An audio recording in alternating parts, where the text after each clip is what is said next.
Assalamualaikum warahmatullahi wabarakatuh. Perkenalkan nama saya Dura Pratiwi dari Akuntansi Lembaga Syariah kelas 1B.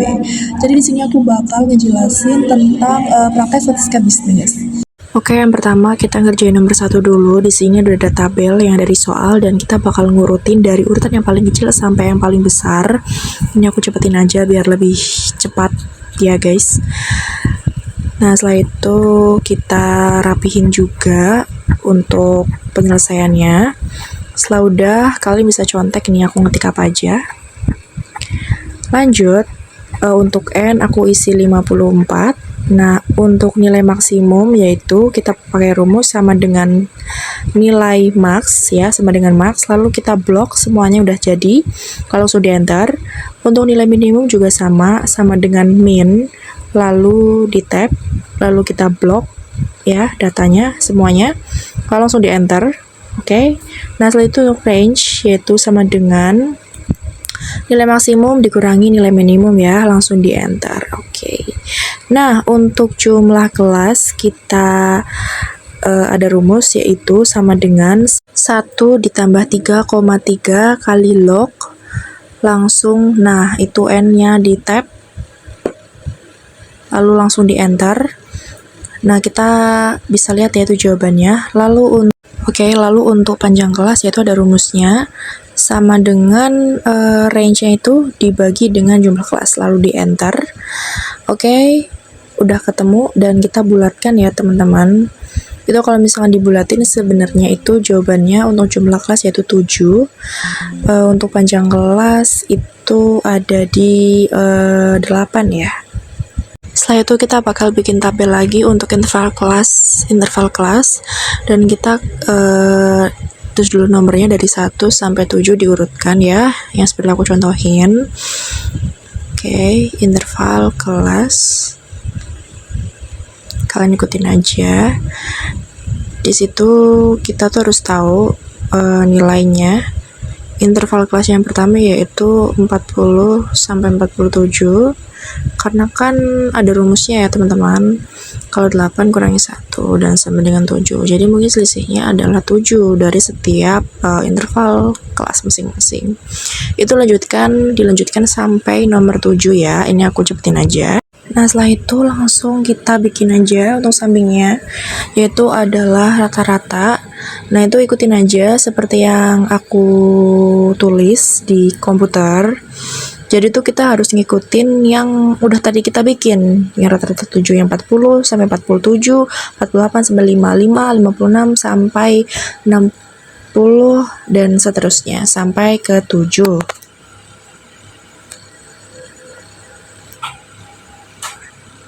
Nah, setelah udah kita langsung aja cari frekuensi dari interval kelas tersebut. Nah, di frekuensi ini kita ada caranya. Kita pertama blok dulu ya kosongan, setelah itu sama denganin.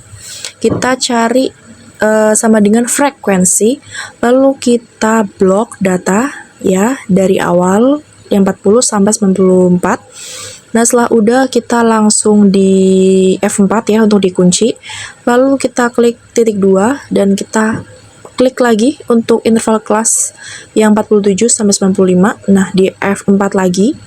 Lalu kita tutup kurung dan langsung di shift control enter. Dan hasilnya udah ketemu, udah dirapihin. Terima kasih. Untuk lanjutannya ada di part 2 untuk nomor 2 ya teman-teman. Terima kasih sudah menyaksikannya. Silakan saksikan selanjutnya. Oke, lanjut nomor 2. Itu aku cepetin aja. Kita tulis aja data-datanya. Kalau udah kita langsung ngerjain untuk sigma Y. Itu aku sama dengan sum ya teman-teman. Terus langsung diklik. Nah, itu lalu di enter. Kita tarik ke bawah. Lalu lanjut untuk sigma Y kuadrat sama dengan sum. Lalu dipangkatkan dengan 2, lalu ditarik ke bawah. Selanjutnya kita untuk ke jumlahnya yaitu 2209 ya teman-teman. Setelah itu kita cari sigma X sama dengan sum. lalu ditutup kurung dan di enter seperti yang aku contohin ya. Oke, itu juga sama, total sigma Y sama dengan sum, lalu ditarik sampai bawah, lalu tutup kurung dan di enter, ketemu jawabannya 141. Setelah itu lanjut kita ke data yang ke tengah. Itu kita tulis dulu aja ya, dari 1 sampai 10 diurutin. Oke, lanjut untuk mengisi kolom yang kedua, yaitu sama dengan sum juga, lalu kita klik, nah dikalikan dengan itu, lalu tarik ke bawah, lalu lanjut sama dengan sum, langsung tarik ke bawah juga, sama halnya seperti tadi, kita selesai sampai Q4 ya teman-teman. Oke, kalau udah, langsung kita cari sigma XY. Caranya adalah sama dengan sum, tarik, di enter, lalu ditarik ke kanan. Oke, udah ketemu jawabannya. Lanjut untuk data ketiga, sama dengan sum. Oke, kembali ke data itu yang pertama, dikalikan dan dipangkatkan dengan 2, lalu ditarik ke bawah, sama seperti Q1, Q2, Q3, dan Q4 ya teman-teman. Oke, kita selesai sampai Q4. Kalau udah, kita langsung cari sigma X kuadrat, yaitu sama dengan sum. Oke, ditarik lalu di samping ke kanan. Nah, setelah udah, kita langsung cari sigma Y kuadrat sama dengan sum. Setelah itu dalam kurung, oke, lalu di enter, udah ketemu jawabannya. Kita rapin sedikit. Oke, lanjut kita akan mengisi sigma X kuadrat, yaitu sama dengan sum, lalu klik yang blok itu, lalu langsung dipangkatkan dengan 2, lalu di enter, lalu kita tarik ke kanan. Lanjut untuk sigma XY sama dengan sum, lalu kita cari, nah itu tarik, lalu di enter dan ditarik ke kanan. Begitu pula juga dengan sigma X kuadrat, yaitu sama dengan sum. Nah, itu tarik bloknya, lalu di enter dan ditarik ke kanan. Setelah itu untuk N, yaitu 10. Lalu kita mencari untuk N sigma X sama dengan sum, lalu dikalikan dengan 10. Oke, di enter, lalu ditarik ke kanan. Lanjut untuk N sigma X kuadrat, itu sama dengan sum. Lalu setelah itu kita bakal mengisi untuk N sigma X kuadrat. Nah, aku ikutin aja caranya, udah aku kasih tahu juga.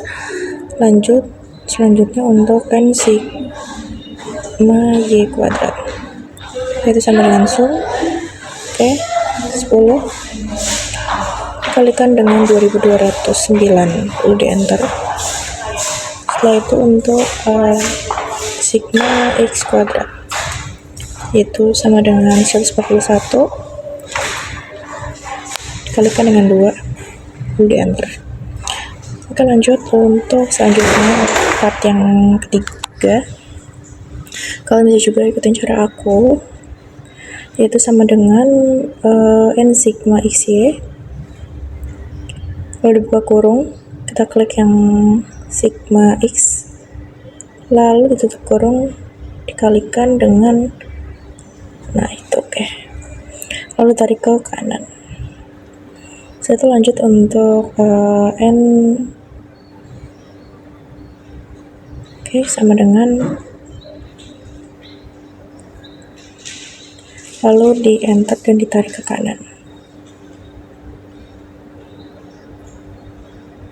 Setelah itu untuk pengisian yang udah kasih tahu, yaitu sama dengan, dan terus dikurangin, lalu di enter, jadi dan itu jawabannya. Dan untuk hasilnya itu sama dengan, nah itu Setelah itu kita bakal ini buka kurung sampai tutup kurung dulu ya, lalu di per sqrt. Nah setelah itu di tab, lalu klik yang itu bawahnya, lalu dikalikan dengan 2209, tutup kurung lalu di enter. Oke, setelah udah ketemu jawabannya lalu kita tarik ke kanan. Nah untuk kriterianya itu adalah valid karena 0, semua ya, jadi makanya di bawah 1, jadi makanya jawabannya valid. Oke, lanjut untuk ke SPSS nya ya teman-teman. Oke, di sini kita udah lihat kalau ada namanya, kita akan tulis Q1, Q2, Q3, dan Q4.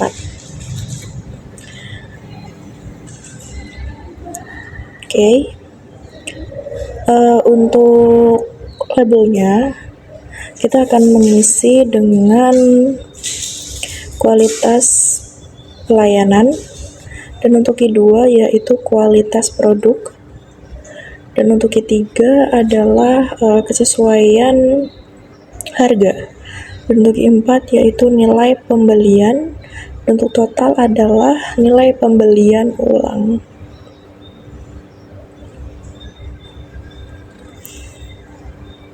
Oke, setelah itu kita bakal ke bagian measure, yaitu dari Q1 sampai Q4 kita klik aja yang nominal, lalu untuk total yaitu kita klik skal, dan untuk desimalnya kita nolin semuanya. Oke, setelah itu kita ke data view. Nah Q1, Q2, Q3, dan Q4 itu diisi sama data yang sebelumnya. Oke, setelah itu kita lanjut ke analyze, correlate, lalu ke beef rate ya itu, dan langsung yang dari kiri pindah semua ke kanan. Nah setelah udah di okein, setelah udah di oke dan ketemu hasilnya untuk correlationnya, nah disitu udah terlihat datanya itu 1 ya, karena 0, itu adalah valid. Jadi kalau misalnya datanya. Oke, sekian, terima kasih ya teman-teman.